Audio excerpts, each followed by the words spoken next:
At the heart of Frederick's early life lay not merely a father-son conflict, but a civil war of worldviews, one that mirrored the broader struggle unfolding across 18th century Europe between the old order of divine right absolutism and the rising tide of Enlightenment rationalism. King Frederick William I, known to history as the asterisk soldier King asterisk, had inherited a modest, fragmented collection of territories: Brandenburg, Prussia, scattered western holdings, unified only by the Hohenzollern dynasty, and chronically vulnerable to the ambitions of Austria, Sweden, and Poland. To him, survival depended not on philosophy, but on asterisk discipline asterisk. He poured over 80% of state revenue into the army, transforming Prussia population barely 3 million into the fourth largest military power in Europe. Soldiers were drilled relentlessly. Officers were expected to embody stoic obedience. Weakness, moral, physical, or emotional, was purged like infection. The king saw himself less as a monarch and more as a asterisk steward of Prussian endurance asterisk, and he judged his heir not by intellect or character, but by utility. Could this boy hold the line when Vienna or St. Petersburg came knocking? Frederick, by contrast, experienced the world through language, music, and reflection. Tutored in French, the lingua franca of Enlightenment thought, he devoured Montesquieu's asterisk Persian letters asterisk, Voltaire's critiques of tyranny, and the moral philosophy of Christian Wolff. He corresponded in elegant French prose, composed flute concertos in the gallant style, and filled notebooks with verses extolling liberty, nature, and inner truth. To him, a ruler's legitimacy came not from birthright or brute force, but from asterisk reasoned governance asterisk, protecting subjects, encouraging arts, limiting arbitrary power. He admired England's constitutional balance and dreamed of a Prussia where merit, not birth, determined advancement. This wasn't mere adolescent rebellion, it was a coherent alternative vision, one that saw strength not in rigid hierarchy, but in cultivated minds and just institutions. The tension escalated not because the king misunderstood his son, but because he asterisk understood him too well asterisk. He recognized that Frederick's values, tolerance, intellectual freedom, aversion to violence, were incompatible with the geopolitical reality Prussia faced. Surrounded by larger, aggressive neighbors, Prussia had no margin for error. A philosopher, king, might inspire salons, but could he hold Silesia? Could he deter an Austrian invasion? In the king's calculus, sentimentality was strategic suicide. So he escalated. He dismissed Frederick's French tutors, banned French books, forced him into cavalry drills under brutal officers, and subjected him to public shaming, once making him sit at court dressed in rags while being mocked as asterisk, the little Frenchman. Asterisk, even Frederick's beloved greyhound, were shot before his eyes. Each act was calculated, not to punish disobedience, but to asterisk erase a world. You asterisk.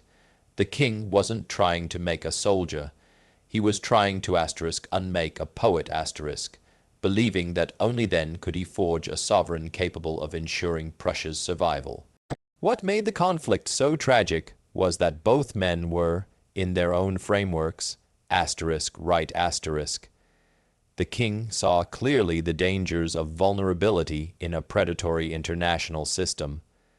The prince grasped the moral and intellectual poverty of a state built only on fear and force. Their collision didn't just shape a man.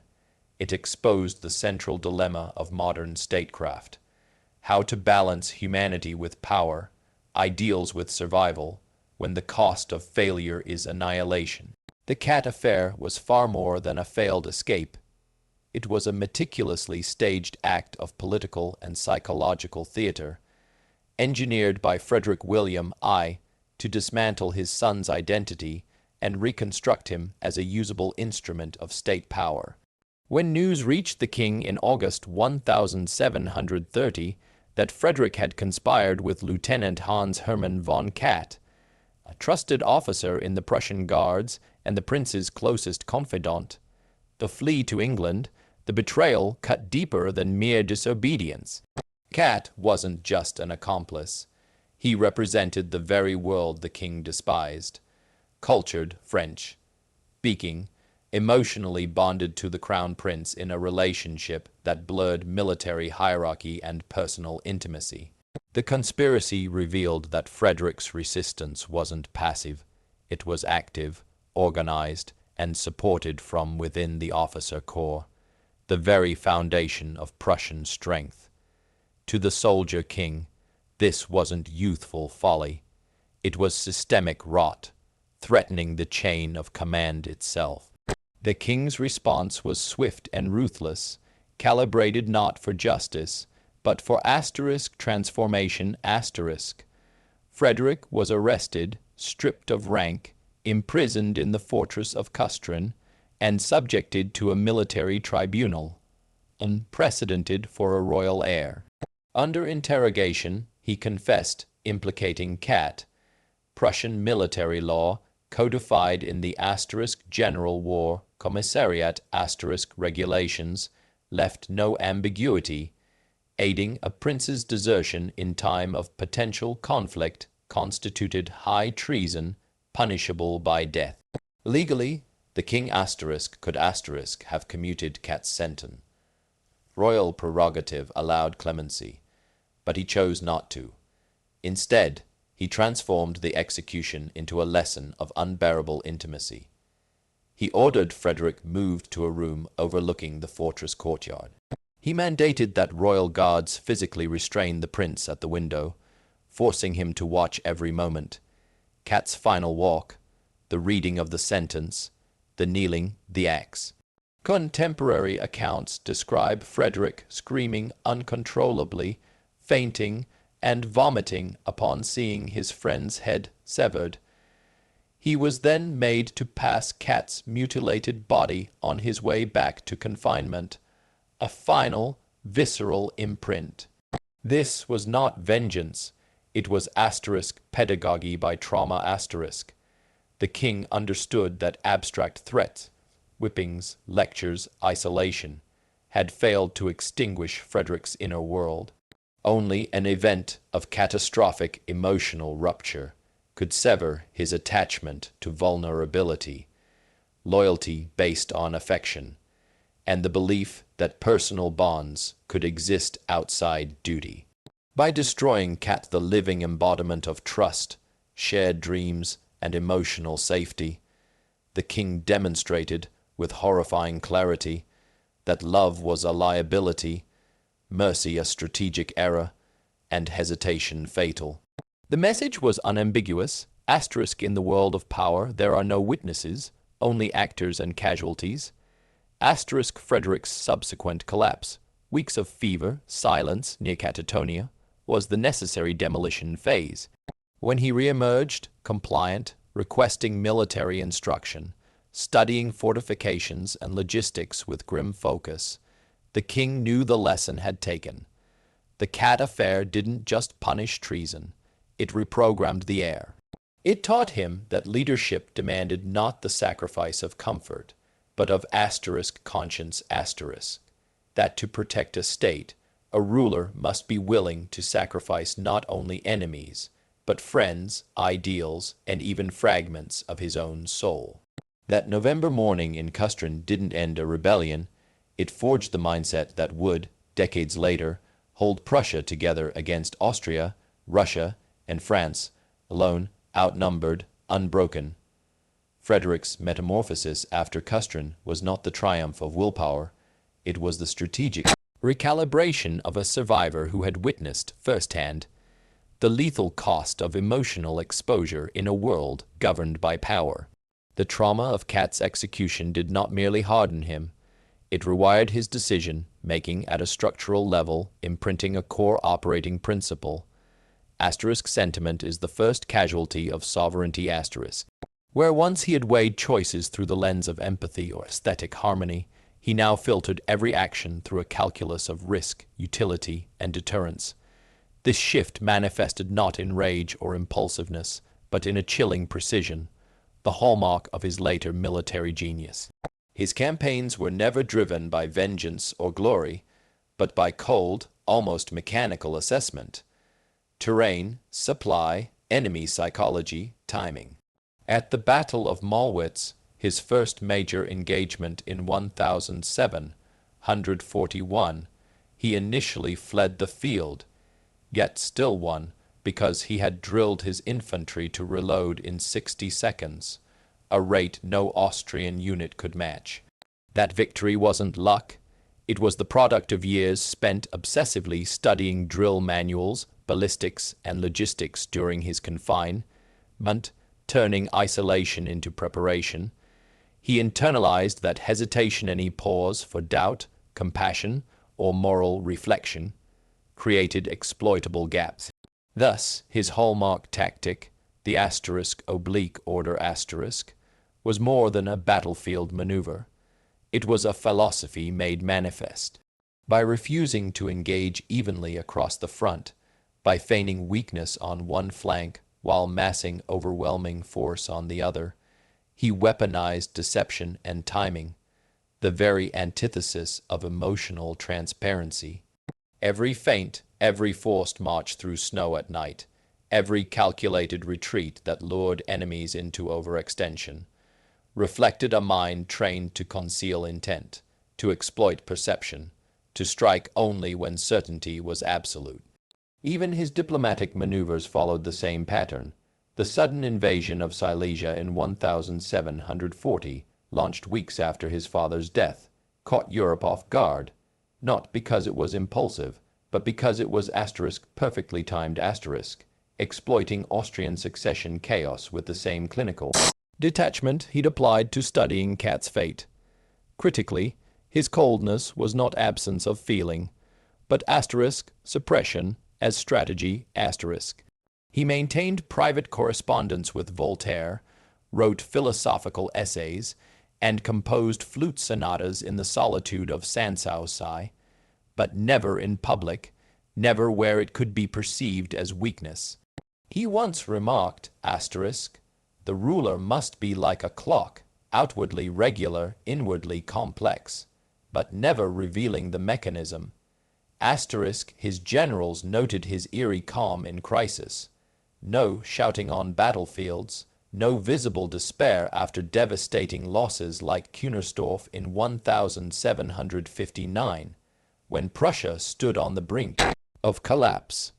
Instead, he dictated orders, reorganized reserves, and, when necessary, prepared poison, resolving to die rather than surrender, not out of pride, but because surrender meant annihilation for Prussia. That resolve, forged in the aftermath of watching his friend die for loyalty, became the bedrock of Prussian resilience. He understood that states, like men, survived not by being loved, but by being feared to break . And so, every campaign, every treaty, every midnight dispatch was infused with the lesson Custrin had seared into him. In the architecture of power, mercy is the first stone removed, and the one most dangerous to restore. Frederick's oblique order was far more than a battlefield tactic. It was the physical expression of a deeply internalized strategic philosophy, refined through years of introspection, study, and painful self-erasure. Developed from his meticulous analysis of ancient battles, particularly Epaminondas' victory at Leuctra in 371 BC, and tested in Prussia's resource-starved reality, the oblique order represented a radical departure from the era's dominant linear warfare, where armies faced each other in parallel lines and exchanged volleys until one side broke. Frederick recognized that such symmetry played to the advantage of larger forces. Prussia, perpetually outnumbered, could not afford attritional contests. Instead, he sought to create asymmetry to compress time, space, and perception into a single, devastating moment of decision. The maneuver required staggering coordination. The army would advance obliquely with one wing. The strong echelon held back and reinforced to 3 or 4 times the depth of the rest, while the opposite wing, the weak echelon, advanced deliberately, appearing to initiate a conventional engagement. Its role was not to win, but to fix the enemy, to absorb attention, provoke misallocation of reserves, and, crucially, conceal the true axis of attack. Once the enemy's center or opposite flank committed, the strong echelon would pivot sharply inward, striking like a hammer against an anvil, overwhelming a segment before the rest of the enemy line could react. The brilliance lay not in complexity, but in psychological manipulation, mirroring Frederick's own life strategy, just as he had learned to mask vulnerability behind stoicism, to feign compliance while planning his next move. The oblique order weaponized deception. At Leuthen in 1757, facing 66,000 Austrians with only 36,000 men, he executed it with near-perfect precision. Under cover of morning mist and misleading troop movements, he marched his army behind a low ridge, concealing its direction. Austrian scouts reported Prussian forces retreating, reinforcing their assumption of weakness. In reality, Frederick was repositioning his entire strike force for a surprise assault on the Austrian left. When the blow fell, it landed not head-on, but at an acute angle, shattering cohesion before resistance could form.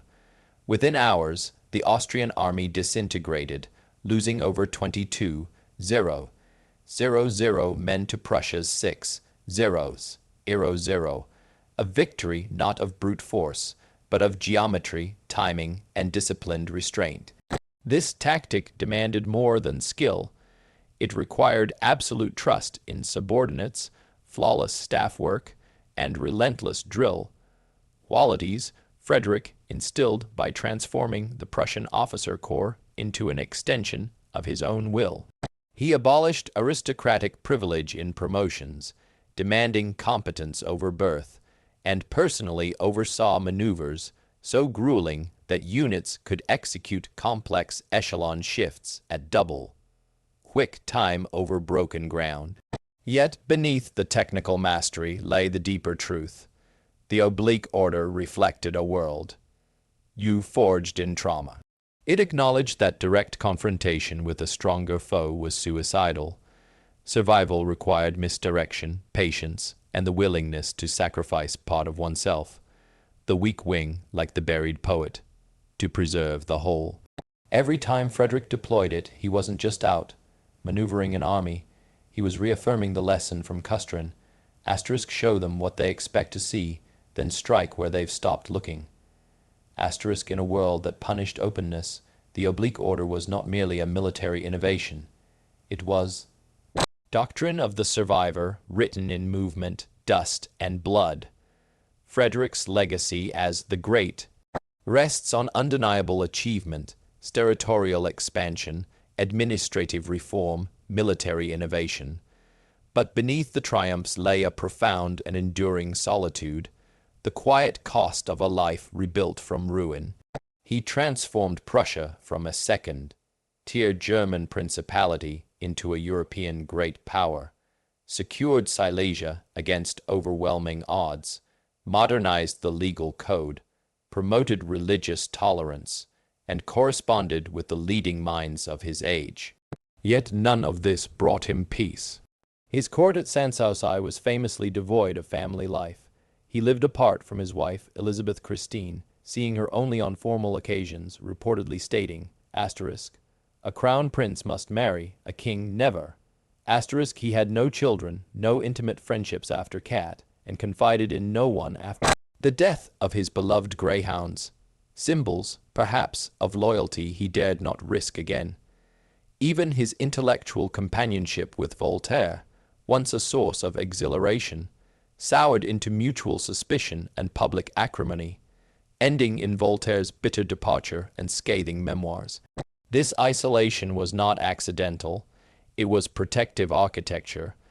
Frederick understood that emotional investment, trust, affection, even admiration, created vectors of vulnerability. To rule in a world of shifting alliances and existential threats, he had to be legible only in his actions, never in his feelings. He maintained a rigid public persona, punctual, austere, unsmiling, speaking rarely and only in measured, often ironic, phrases. Private moments revealed a different man, still fluent in French verse, still capable of melancholy reflection, but these were carefully quarantined. He kept his flute playing strictly nocturnal and behind closed doors. His philosophical writings were unpublished in his lifetime. When asked late in life whether he believed in an afterlife, he replied, "I concern myself only with what I can command. The rest is smoke." That pragmatism extended to his view of history.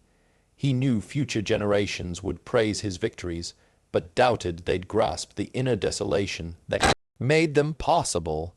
The paradox sharpened with time. The very qualities that secured Prussia's survival, ruthlessness in war, cynicism in diplomacy, emotional detachment in governance, eroded the human connections that might have lent meaning to the power he amassed. He saved his kingdom, but lost his self.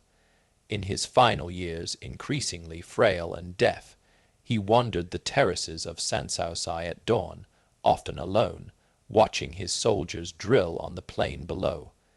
Ritual of vigilance, but also of mourning. He had outlived nearly all his contemporaries, enemies and allies alike, and seemed aware that his life stood as a warning as much as a model. Greatness, in the brutal arithmetic of 18th century statecraft, required not just genius, but sacrifice, not of comfort or luxury, but of the very capacity for unguarded humanity. He had proven that a man could will himself into an instrument of national survival. What he could not prove, what no record shows he ever sought to prove, was that such a man could ever, truly, come home to himself. The flute remained silent, the poems unpublished, and the window at Custrin, though decades behind him, never fully left his field of vision. In the end, Frederick the Great stands not as a myth, but as a mirror. He forces us to ask, what does survival demand of the soul? He built a kingdom, yes, but at the cost of a self. He mastered war, diplomacy, and statecraft, yet remained a stranger to intimacy, to ease, to the quiet joy of being understood. History remembers his victories, Rossbach, Leuthen, the survival of Prussia against impossible odds. But the deeper truth lies not on the battlefield, but in that prison window at Custrin. At the moment a boy realized that love could be used as a weapon against him. Frederick's greatness was real, but it was not given. It was taken from his friend, from his youth, from his heart.